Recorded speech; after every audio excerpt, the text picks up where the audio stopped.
Olá pessoal do Bora Voar. Eram 6 horas da manhã no aeroporto de Cuiabá, no dia 30 de setembro de 2001. O piloto está preparando a aeronave para decolar com um passageiro VIP, uma autoridade do governo estadual. Era um voo bastante importante e seu passageiro deixou isso bem claro quando decidiu chegar bem antes da hora marcada. Ele simplesmente não queria correr o risco de se atrasar. O piloto era bastante criterioso e ciente da necessidade de voar com segurança, mas conseguiu acelerar o cheque antes da decolagem e eles conseguiram decolar 10 minutos antes da hora prevista. O tempo estava bom e o voo duraria menos de 1 hora. Estava tudo perfeito, mas o destino quis que essa viagem tivesse um final diferente do planejado. Hoje nós vamos acompanhar o voo do Seneca Papa Tango Lima Sierra Golf, entre Cuiabá e Cáceres. Eu sou o comandante Cefas e você está no Bora Voar. O piloto era Roger Vaz, formado pelo Aeroclube de São Leopoldo em 1992, já contava com 2.230 horas de voo, possuía licença de piloto de linha aérea e habilitação IFR. O certificado de inspeção de saúde também estava válido. Era uma pessoa aparentemente tranquila e de hábitos comuns, reconhecido como bom profissional, de bom senso, cuidadoso e cumpridor de prazos e horários. Acompanhava e supervisionava as inspeções da aeronave, mostrando-se atento e preocupado com a segurança de voo. Trabalhava como contratado da CHC Táxi Aéreo havia cerca de 9 meses e conhecia bastante bem a área a ser voada. No dia do voo, estava de folga, descansado e realizava um voo como freelancer para a Taguá Agropecuária. Esse tipo de voo era bastante comum na região, apesar de irregular, pois não oferecia qualquer garantia aos pilotos em caso de acidentes. Entretanto, era aceito pelos profissionais da aviação, os quais assumiam os riscos. Como os voos estavam reduzidos, pressões de ordem econômica levaram o piloto a fazer uso desse expediente para complementar a renda mensal. O passageiro era o secretário de Turismo do Mato Grosso, o senhor Ezequiel José Roberto, de 39 anos. Segundo testemunhas, ele estava apressado para chegar ao destino, pois o governador do estado já o aguardava para a abertura do evento, o Festival Internacional de Pesca de Cáceres, tendo inclusive feito uma ligação para o mesmo antes da decolagem, quando então o passageiro afirmou já estar a caminho. O Festival Internacional de Pesca Esportiva de Cáceres, também conhecido como FIPE, ocorre anualmente na cidade de Cáceres, no estado de Mato Grosso, sendo um importante marco no calendário turístico no estado. Em 1992, o evento tornou-se oficialmente o maior do mundo em pesca embarcada em água doce, conforme registrado no Guinness Book. O secretário Ezequiel Roberto estava sendo aguardado no destino para que às 8 horas desse a largada da última etapa de uma competição que encerraria o festival. A aeronave era um bimotor EMB 810D Seneca.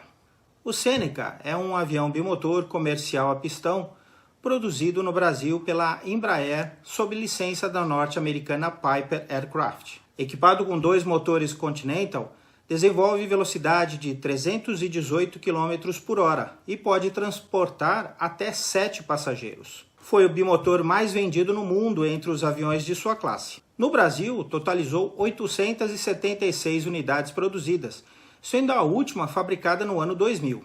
O Seneca Papa Tango Lima Sierra Golf era de propriedade da Taguá Agropecuária. Havia sido fabricado em 1978 e já somava 3.773 horas de voo.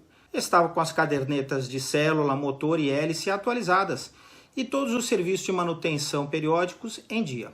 O peso e balanceamento da aeronave estava dentro dos limites. À época, a utilização de GPS não era ainda tão difundida quanto hoje e os equipamentos ainda eram bastante rudimentares. Portanto, a navegação de voo visual era geralmente realizada pela identificação de referências no solo, a navegação por contato, ou estimando-se a posição da aeronave considerando a velocidade e o tempo de voo, conhecida como navegação estimada. As condições meteorológicas de Cuiabá, local de origem e alternativa do voo proposto, não apresentavam qualquer adversidade. A visibilidade era superior a 10 km, porém havia névoa úmida, característica meteorológica muito conhecida entre os pilotos da área, decorrente de chuva na noite anterior. Havia uma camada de stratus cúmulos, cerca de 8/8, com base e altura desconhecida. Na meteorologia, a nebulosidade é descrita em oitavos. Se o céu estiver coberto por nuvens até 2/8, isso é considerado poucas nuvens, ou few no METAR. Até 4/8 é considerado nuvens esparsas, ou scattered. Até 7/8 é considerado céu nublado, ou broken. E 8/8 é considerado céu encoberto, ou overcast. Mas se as nuvens estiverem altas, mais de 1.500 pés acima do solo, um aeródromo pode permanecer aberto em condições visuais, ou VMC.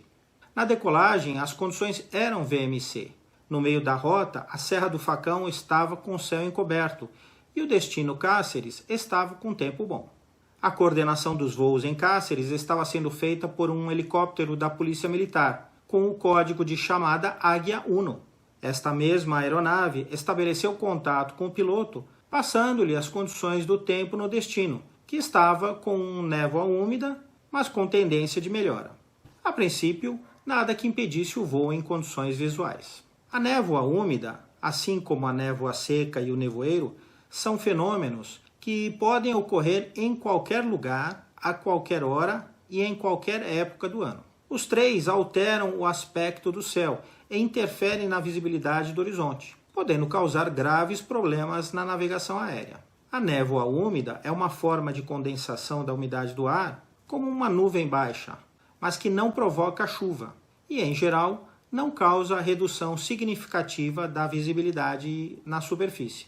Mas em algumas situações, quando a névoa úmida está muito forte, próxima de se transformar em nevoeiro, pode prejudicar a navegação aérea. A umidade relativa é sempre igual ou superior a 80%.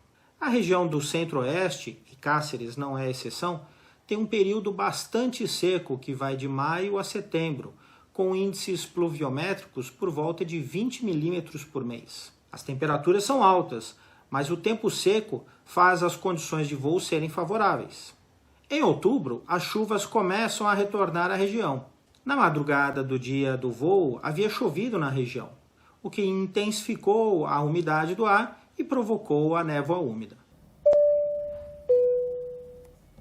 A decolagem aconteceu às 6h50 do aeroporto de Várzea Grande, em Cuiabá, e o destino era Cáceres, também no Mato Grosso. A missão era transportar a autoridade estadual para atendimento a uma cerimônia ligada à sua pasta. O voo teria a duração estimada de 40 minutos, e sua decolagem foi antecipada em 10 minutos. Havia sido preenchido um plano de voo visual para o nível de voo 065, ou 6.500 pés de altitude, cerca de 1.950 metros. A bordo da aeronave se encontravam apenas o piloto e o passageiro. Após a decolagem de Cuiabá, o Seneca seguiu na magnética 273 enquanto subia para sua altitude de cruzeiro de 6.500 pés. O voo cobriria uma distância de 170 km. Cuiabá está a 617 pés de altitude e Cáceres a 495 pés. Mas entre essas duas localidades está a Serra do Facão, com picos que chegam a 3.500 pés de altitude. Mas isso não seria nenhum problema, considerando que a altitude de cruzeiro seria de 6.500 pés. Quando próximo ao pouso, cerca de 15 minutos fora, o piloto entrou em contato com o coordenador do movimento aéreo, o helicóptero da Polícia Militar do Estado do Mato Grosso, Águia 1, e o informou de que estava na iminência do pouso naquela localidade. O Águia 1 informou que o destino estava em condições visuais, com uma leve névoa úmida, mas que o sol passaria a brilhar dentro de algumas horas. Mas o evento em Cáceres, que já contava com a presença do governador, começou e terminou sem a presença do secretário de Turismo. Ao receber a informação de que o aeródromo estava operando visual com uma pequena restrição de visibilidade, o piloto acreditou que poderia atravessar a camada então estaria com o campo à vista e o problema contornado. Passou a voar baixo em área sabidamente acidentada, com morros e elevações. De acordo com as informações de outros pilotos, o comandante da aeronave preferia o voo visual. Sua preferência certamente o levava a acumular pouca experiência no voo IFR e, consequentemente, reduzia a sua capacidade de pilotagem ao entrar em condições IMC, no caso, no nevoeiro que encobria as proximidades da pista. Provavelmente, ao passar ao voo por instrumentos, o piloto prosseguiu na descida, esperando encontrar condições visuais logo à frente, acreditando estar sobrevoando uma área com elevações menores. Para planejar uma rota para voo visual, temos que consultar, em primeiro lugar, a carta WAC. Nessa carta, nós temos as principais referências no solo, como rios, estradas, cidades, elevações e, é claro, os aeródromos. Essas cartas são divididas em quadrantes, com um número bem grande no meio. Esse número indica a altitude mínima que se pode voar com segurança nessa área, em centenas de pés. Então, um quadrante com o número 34 no meio significa que não se deve voar ali abaixo de 3.400 pés. Ao sul de Cuiabá, tem um quadrante com o número 14, indicando que lá o terreno é mais baixo e se pode voar a 1.400 pés, e assim por diante. Na rota entre Cuiabá e Cáceres, a aeronave cruzará 2 quadrantes marcados 34 e já próximo ao destino um quadrante com numeração 27. Mas por achar que conhecia bem a região, o piloto decidiu furar a camada para obter as condições visuais e prosseguir para pouso. Apesar de ser reconhecidamente um piloto consciente e correto em sua postura de pilotagem, foi possivelmente pressionado pelas características do voo, isto é, um transporte de autoridade com horário rígido a cumprir, o que o levou a descuidar-se de parâmetros primários de pilotagem, extrapolando os seus limites. Outro helicóptero da polícia, que fazia o patrulhamento da competição de pesca, tomou conhecimento do não comparecimento do secretário de Turismo ao evento programado e iniciou então contatos com o Centro Brasília e com o controle de Cuiabá. Ele indagava a respeito da posição do Papa Tango Lima Sierra Golf. Ambos os órgãos informaram que nada sabiam sobre eventuais mudanças no plano ou acerca da posição da aeronave. A leste de Cáceres, bem na rota do Sêneca, é possível visualizar a Serra do Facão, mas infelizmente nesse dia a serra estava encoberta pela névoa úmida. Então o helicóptero que fez o contato com Brasília deu início às buscas, depois de ver frustradas as tentativas de contato com os telefones celulares do piloto e do passageiro. Foi declarada emergência e o helicóptero decolou de Cáceres pouco depois do meio-dia, para realizar a rota inversa em direção a Cuiabá. Por volta das 12 horas e 40 minutos, finalmente o pior se confirmou. Os destroços do Sêneca foram encontrados na Serra do Facão, a aproximadamente 20 quilômetros da pista da cidade de Cáceres. A aeronave estava completamente destruída e não havia sinais de sobreviventes. Por uma falha de navegação, o piloto ainda se encontrava sobre a Serra do Facão, com expressivas elevações mascaradas pela cortina de nevoeiro, quando decidiu iniciar sua descida. Assim, a aeronave acabou por colidir com a serra, em altitude aproximada de 1.600 pés, vitimando os 2 ocupantes. Posteriormente, a investigação identificou que a aeronave colidiu com o solo em atitude levemente cabrada, ou seja, com o nariz para cima em 7 graus. O trem de pouso e flaps estavam recolhidos. A aeronave abriu uma clareira na mata após colidir com algumas árvores.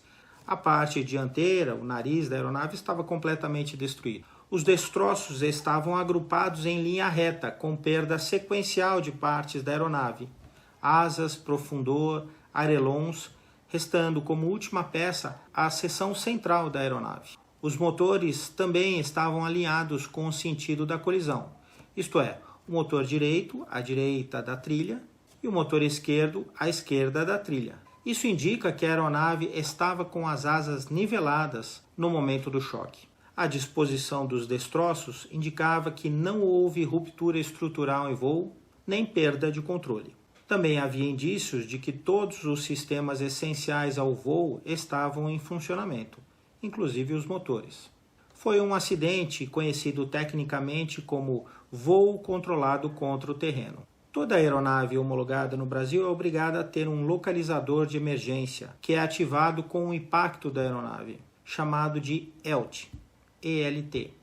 O ELT transmite um sinal após a queda de uma aeronave com as coordenadas do local do acidente, possibilitando uma ação rápida do resgate. Mas o ELT não foi encontrado nos destroços, apesar de constar no controle de itens da aeronave, o que acabou por atrasar a localização dos destroços.